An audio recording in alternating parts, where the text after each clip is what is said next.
দেখো নাউন মানে বিশেষ্য, আমি আগেই বলেছি ভিডিওতে তোমাদের।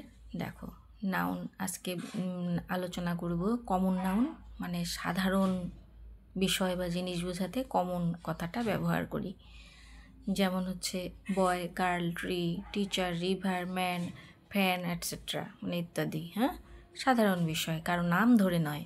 যেমন বয় বলতে অনেক বালককে বোঝায়, গার্ল বলতে অনেক মেয়েকে বোঝায়, ট্রি বলতে অনেক গাছকে বোঝায়, নির্দিষ্ট করে বোঝায়নি। ঠিক আছে, এটা হচ্ছে তোমার কমন নাউন, বুঝতে পারলে?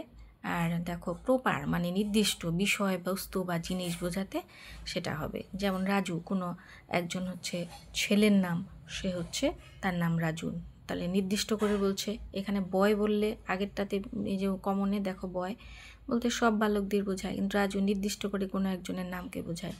রবীন্দ্রনাথ ট্যাগোর একজনের কবি, নির্দিষ্ট করে বোঝানো হয়েছে। বিনা কোনো একটা মেয়ের নাম গার্ল। হ্যাঁ, তারপরে হচ্ছে কোরআন, যেমন ধর্মগ্রন্থ। হ্যাঁ, গীতা, এটাও ধর্মগ্রন্থ। তাহলে নির্দিষ্ট করে বোঝালে সেটাই হচ্ছে প্রপার নাউন। তোমরা চ্যানেলটাকে একটু সাবস্ক্রাইব করে দিও, এটা তোমাদের কাছে আবদার রইল। লাইক, কমেন্ট, শেয়ার করো।